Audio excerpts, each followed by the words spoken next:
Our trusty little grip bottle again. To lay a really fine line of glue around the seam allowance.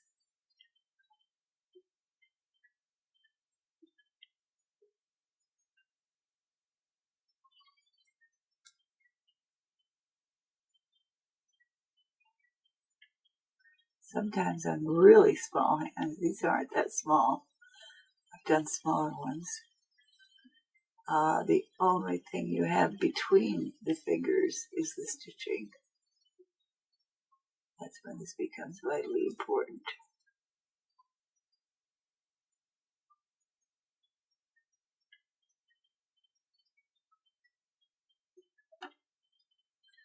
Also going to put a little bit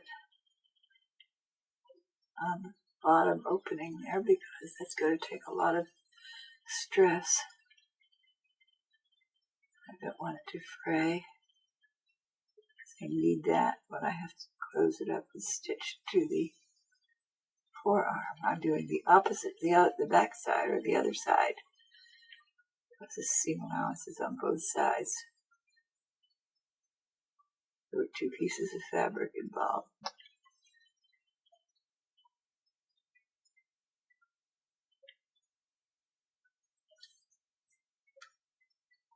Don't do more than one at a time. I leave my glue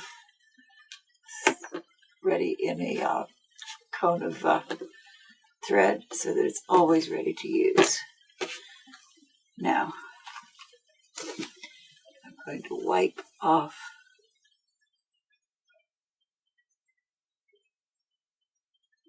the excess glue.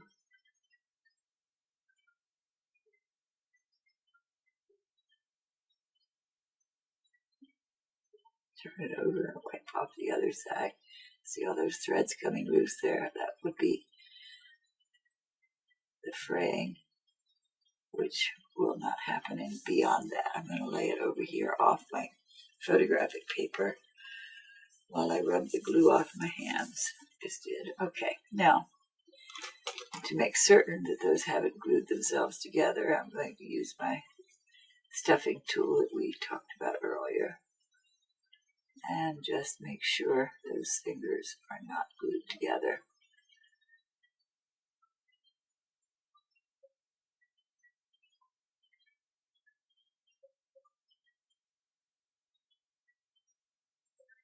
They're fine. Now,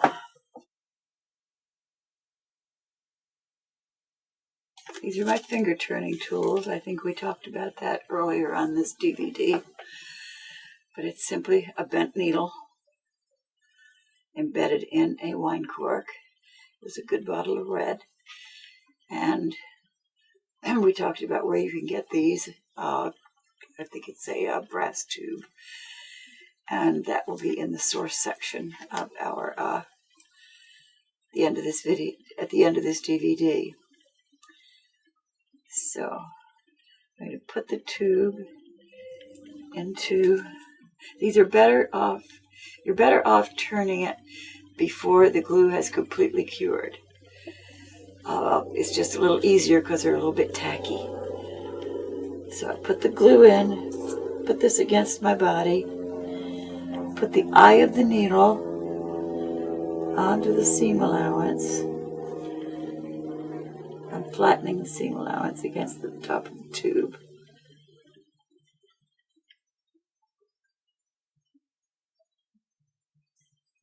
Now I'm going to use my finger and twist this way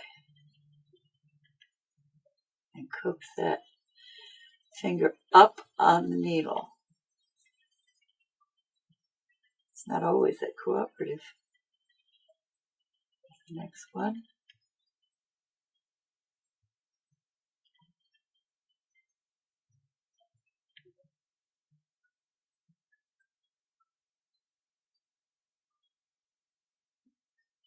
Okay, and turn it over and see why that doesn't want to do.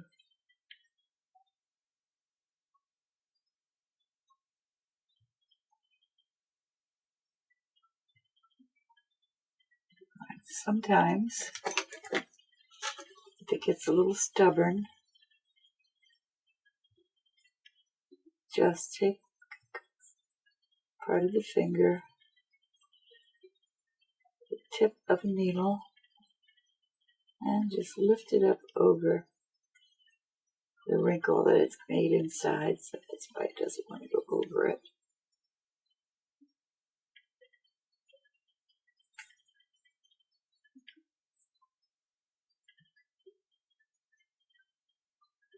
I don't want to put too much pressure on it because I could make a hole.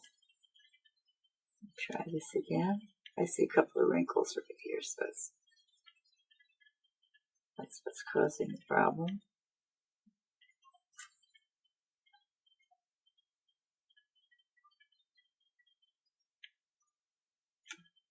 I think I've got it in far enough now. Yeah, it's about halfway in. That I can grasp my hemostats, grasp the tip of that finger.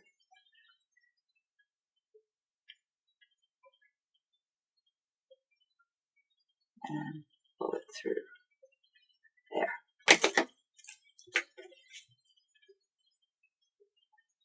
Takes practice.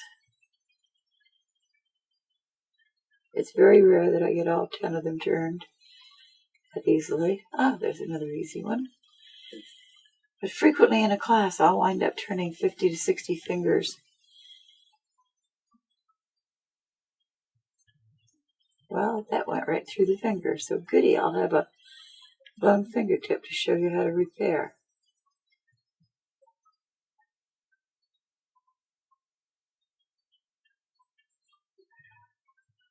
Now, I don't usually need to use anything but a hemostat on the thumb because the thumb is wide enough. I can open the jaws, stick the seam allowance down into the jaws, lock the jaws, and hold it with my thumb and forefinger and gently twist until it comes through. Now I can reach in there and grab any of those fingers and grab a few more now. Turn it right side out.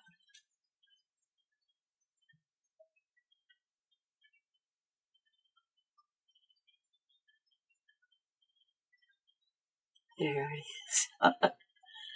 Hiding. Now I'm going to put the tube back in. And sometimes I need to press down pretty hard. That's where this glue you really discover how wonderful this glue is. I want to be able to see the stitches on the tip of that finger. There. Make sure if it's gluing itself together, I'm pulling it out.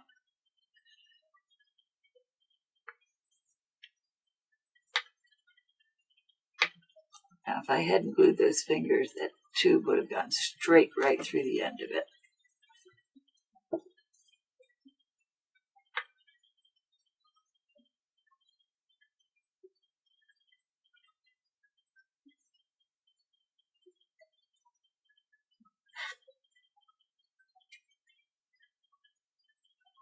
Pulling the end of the tip of the thumb out.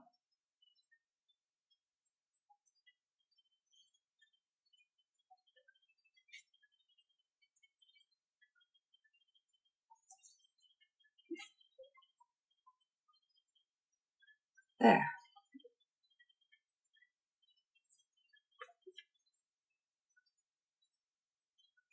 Making sure everybody's open and ready to receive their bones. There we go.